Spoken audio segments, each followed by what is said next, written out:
Good morning, children. Welcome back to this beautiful platform of Anand Prakash Educational Academy.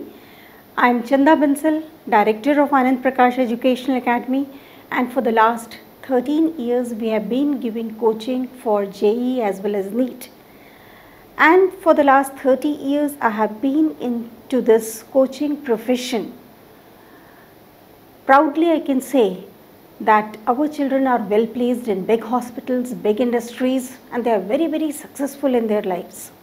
In the first attempt they got selected in NEET, in the first attempt they got selected in JEE Mains and Advanced, and that gives us a lot of confidence. Yes, we can make number of children successful, and we'll be really very proud, very happy to see you all succeeding in the NEET 2020 and JEE Mains and Advanced 2020 exams also.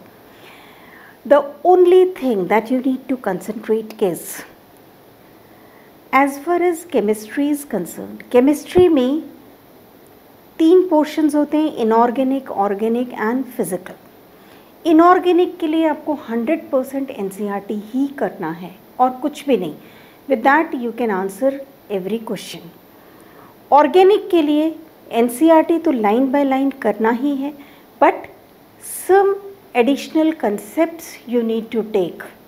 कुछ questions ऐसे tricky होते हैं, जब तक आपकी additional knowledge नहीं होगी तब तक वो question solve होना मुश्किल होगा. In the same way physical, जो आज का ट्रेंड आ रहा है, फिज़िकल से मैक्सिमम क्वेश्चंस आ रहे हैं, तो फिज़िकल में NCERT तो लाइन बाय लाइन करना है, लेकिन उससे ऊपर भी आपको एडिशनल कंसेप्ट्स रखने हैं, बहुत सारे क्वेश्चंस की प्रैक्टिस करनी है. This is the key to success and I am sure you are going to score maximum marks in chemistry. With if you follow this course of action, you are going to score maximum marks in chemistry. It's very easy. Chemistry is the most scoring subject. So children, isomerism specifically we are doing for this competitive exams, और किस तरह के questions isomerism से आ सकते हैं और कैसे आपको प्रैक्टिस करना है, इसके ऊपर हमने पिछले कुछ लेक्चर्स में बात की. कंटिन्यूएशन करते हैं इसी का आइसोमेरिज्म में. आगे ज्योमेट्रिकल आइसोमेरिज्म तक हमने कंप्लीट किया है, स्ट्रक्चरल और कॉन्स्टिट्यूशनल आइसोमेरिज्म किया है, उसके बाद ज्योमेट्रिकल आइसोमेरिज्म किया है. ज्योमेट्रिकल के बाद हम आते हैं ऑप्टिकल आइसोमेरिज्म. थोड़ा सा ट्रिकी एंड बहुत ही इंटरेस्टिंग टॉपिक है, बहुत मज़ा आएगा इसमें क्वेश्चन सॉल्व करने में. सो ऑप्टिकल आइसोमेरिज्म का क्या मतलब होता है? Let us see here. Optical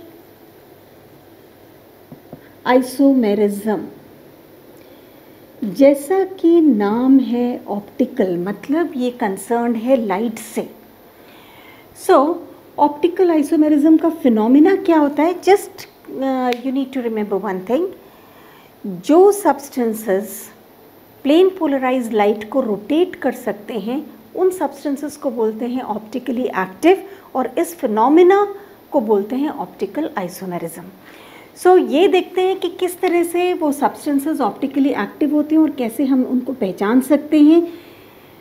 ये एक निकल्स प्रिज्म है जो एक्ट करता है एज पोलराइज़र, और लाइट आपको पता है कि light is there in all directions, सारे डायरेक्शंस में लाइट है.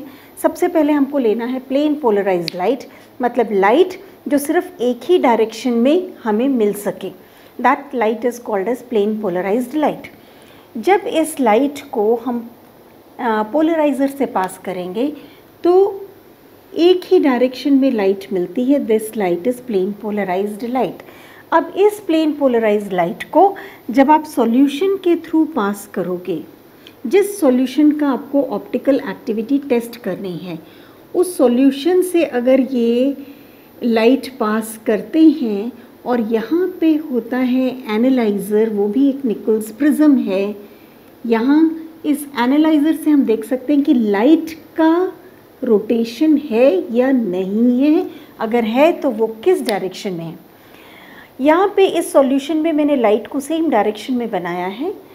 ये तब होता है जब लाइट रोटेट नहीं हो रही है, इट मीन्स वो ऑप्टिकली एक्टिव सॉल्यूशन नहीं है, ऑप्टिकली इनएक्टिव सॉल्यूशन है. यदि ये लाइट हमको इस डायरेक्शन में दिखती है, मतलब राइट साइड में रोटेट हो रही है, अगर उस डायरेक्शन में दिखती है मीन्स लाइट को रोटेट किया है तो सॉल्यूशन कैसा है, ऑप्टिकली एक्टिव है।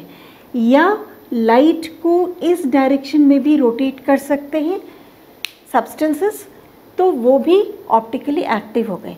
अगर लाइट रोटेट नहीं हो रही है तो ऑप्टिकली इनएक्टिव है, अगर रोटेट हो रही है, राइट में रोटेट हो रही है, तो वो कहलाता है राइट साइड वाले डायरेक्शन में अगर प्लेन पोलराइज्ड लाइट को रोटेट किया तो वो कहलाता है d form, that is dextro rotatory. D आप स्मॉल लिखेंगे और या उसको डिनोट करते हैं प्लस साइन से।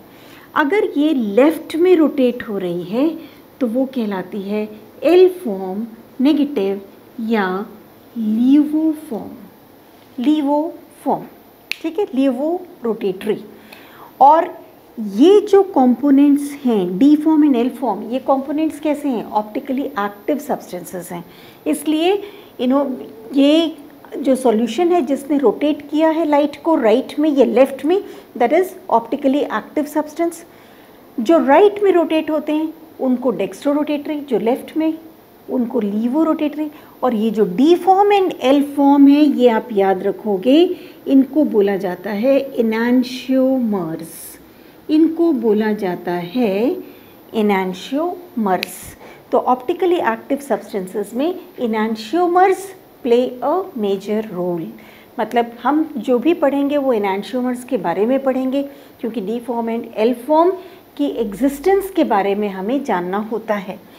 अब इसके बाद जो चीज़ आपको देखनी है, हमें कैसे पता चलेगा कि ये सब्सटेंस, ये पर्टिकुलर कंपोनेंट ऑप्टिकली एक्टिव है या नहीं है। सब्सटेंस को देखने से तो नहीं पता चलेगा, अगेन एंड अगेन आप एक्सपेरिमेंट्स कर नहीं सकते हो। कुछ एक क्राइटेरिया होता है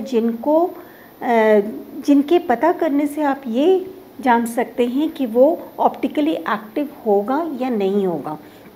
इसमें आता है first cheese presence of stereo centre, second आता है presence of chiral centre, third आता है presence of stereogenic centre, fourth आता है presence of asymmetric centre, presence of asymmetric centre. अब इसमें हम वन बाय वन देखेंगे कि किस तरह से आपको स्टीरियो सेंटर पता चलना चाहिए। कोई भी एक कार्बन का कंपाउंड है, कार्बन के दो साइड्स, मतलब जो दो बॉन्ड्स कार्बन की वैलेंसी को सेटिस्फाई कर रहे हैं, कार्बन की वैलेंसी होती है 4, उसमें से जो भी दो ग्रुप्स अटैच्ड हैं कार्बन में, यदि उनको चेंज किया जाए, उनकी पोजीशन को चेंज किया जाए, तो हमें मिल रहे हैं दो स्पेसिफिक आइसोमर्स। उस सेंटर को बोलते हैं stereo centre. Means if you get new isomers by changing the groups around carbon, then it is called as stereo centre.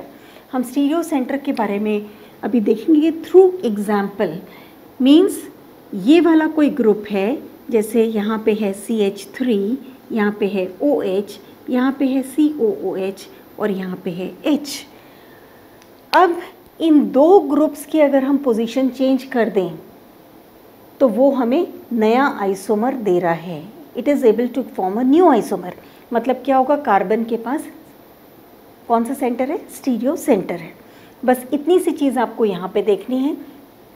Chiral centre, chiral centre मतलब यदि कार्बन के पास जो सराउंडिंग 4 ग्रुप्स हैं वो चारों ग्रुप्स डिफरेंट हैं, then it means that carbon is a chiral carbon, और वो जो सेंटर होगा वो कहलाएगा कायरल सेंटर। तो 4 डिफरेंट ग्रुप्स, जैसे यहाँ पे है, इसके पास 4 डिफरेंट ग्रुप्स हैं, मीन्स ये क्या हो गया, कायरल सेंटर हो गया। तो कायरल सेंटर का होना बहुत ज़रूरी है किसके लिए? ऑप्टिकल आइसोमेरिज्म शो करने के लिए। और स्टीरियो सेंटर आप कैसे देखोगे? अगर दो ग्रुप्स को हम शिफ्ट करें और उससे नया आइसोमर बन पा रहा है, that means it has got the stereo centre. तो स्टीरियो सेंटर होना चाहिए। यदि कायरल सेंटर है तो स्टीरियो सेंटर ऑटोमेटिकली होगा। हम कुछ केसेस देखेंगे जिसमें आपको स्टीरियो सेंटर और कायरल सेंटर के बारे में पता चल सके। Late us see this case. यहाँ पे इसमें स्टीरियो सेंटर्स मीन्स ये वाला जो कार्बन है इसके पास 2 हाइड्रोजन है, लेकिन एक ये वाला ग्रुप और एक ये वाला ग्रुप। ये जो 2 ग्रुप्स हैं ये अलग अलग ग्रुप्स हैं। अगर इनकी पोजीशन चेंज कर दें तो आपको नया आइसोमर मिलेगा। मीन्स एक स्टीरियो सेंटर हो गया ये वाला और एक स्टीरियो सेंटर सिमिलरली ये वाला भी है। तो इसलिए 2 स्टीरियो सेंटर्स हैं, बट ऐसा कोई भी कार्बन नहीं है जिसके पास 4 डिफरेंट ग्रुप्स हैं। तो इसलिए कायरल सेंटर्स यहाँ पे कितने हो गए? 0। ठीक है, इस एग्जाम्पल को आप नोट कर लो, ये हेल्प करेगा आपको ये दोनों तरह के सेंटर्स को समझने में। नेक्स्ट केस है, सपोज ये वाला कंपाउंड है हमारे पास, इनमें हमको फाइंड करना है कि कायरल सेंटर्स और स्टीरियो सेंटर्स कितने हैं। तो एक आप देख सकते हो कि ये वाला है कायरल सेंटर, जो कायरल सेंटर होगा वो स्टीरियो सेंटर तो होगा ही। ऐसे ही नेक्स्ट ये वाला है, इसमें 3 डिफरेंट ग्रुप्स हैं और एक यहाँ पे हाइड्रोजन है। ऐसी एक स्टीरियो सेंटर और कायरल सेंटर ये वाला भी है और एक ये ग्रुप है। बाकी और कोई भी जगह स्टीरियो सेंटर्स या कायरल सेंटर्स नहीं हैं। यही 4 पोजीशंस हैं जो शो करती हैं कि कार्बन कायरल कार्बन भी है, कायरल सेंटर भी है और स्टीरियो सेंटर भी है। ऐसे ही let us see this case.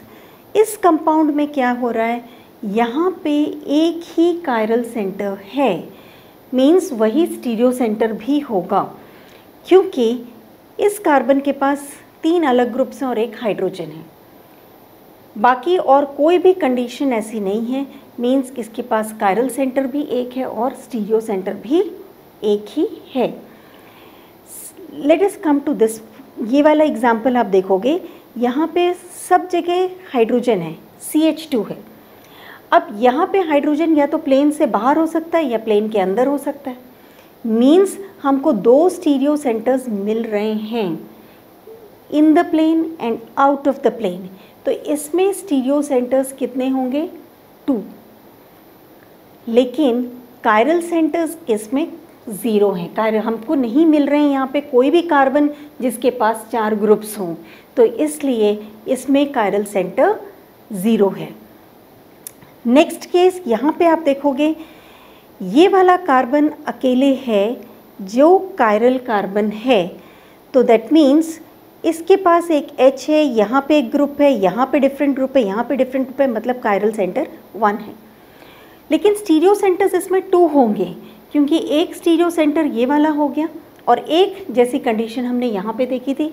Means इस एग्जाम्पल में 2 स्टीरियो सेंटर्स हैं, या आप नोट करोगे यहाँ पे 2 स्टीरियो सेंटर्स हैं। फिर हम देखते हैं नेक्स्ट एग्जाम्पल, ये वाली एग्जाम्पल। इस केस में हमको कितने ग्रुप्स मिलेंगे? अगर हम ये वाला कंडीशन देखें तो यहाँ पे क्या है? ये वाला कार्बन और ये वाला कार्बन। इस कार्बन के पास 4 डिफरेंट ग्रुप्स हैं। मीन्स ये क्या हो गया? ये शो कर रहा है stereo centre and chiral centre. ऐसे ये वाला कार्बन क्या शो कर रहा है? Stereo centre and chiral centre. ऐसे ही ये वाला कार्बन और ये वाला कार्बन। तो that means 4 stereo centres and 4 chiral centres are present in this group. ठीक है, नेक्स्ट एग्जाम्पल हम इस पे आएंगे। जब भी यहाँ पे लोन पेयर है, नाइट्रोजन को हम बोल सकते हैं कि यहाँ पे कायरल सेंटर है, कार्बन नहीं, यहाँ पे नाइट्रोजन कायरल सेंटर है। लेकिन इस एग्जाम्पल में ये नहीं होगा। क्यों नहीं होगा और क्यों होगा? यहाँ पे डिफरेंट ग्रुप्स आप देख रहे हो और प्लस लोन पेयर को भी हम एज अ ग्रुप ले सकते हैं। लेकिन यहाँ पे जो लोन पेयर है वो इसके साथ रेजोनेंस में है, मतलब वो प्लेनर हो जाएगा। It means it will not show the chiral centre. इसलिए यहाँ पे इस एग्जाम्पल में कायरल सेंटर 0 है। नेक्स्ट एग्जाम्पल हम यहाँ पे लेंगे। इस केस में क्या होगा? ये वाला जो कार्बन है इसमें इमीडिएट ग्रुप एक H हो गया, एक ये वाला मिथाइल ग्रुप हो गया, यहाँ पे CH2 है, CH2 के साथ में ये वाला ग्रुप है, ऐसे यहाँ पे CH2 के साथ में ये वाला ग्रुप है। तो यहाँ पे कितने सेंटर्स हो जाएंगे? 2 कायरल सेंटर्स होंगे, क्योंकि इसके पास भी 4 डिफरेंट ग्रुप्स है। यदि आप इनको देखोगे तो आपके पास 4 डिफरेंट ग्रुप्स आएंगे। तो stereo centres and chiral centres के मीनिंग को आपको अच्छे से समझना है। नेक्स्ट वीडियो लेक्चर में हम डिस्कस करेंगे स्टीरियोजेनिक सेंटर, एसिमेट्रिक सेंटर, फिर प्लेन कैसे सुपर इम्पोजेबल मिरर इमेजेस बनती हैं, डिसिमेट्री क्या है, एसिमेट्री क्या है, और फिर हम बहुत सारे क्वेश्चंस करेंगे ऑप्टिकल आइसोमेरिज्म पे। So keep watching the video, like the video, subscribe to the channel, press the bell icon so that we are there with you with more and more of the videos. So till then, thank you so much.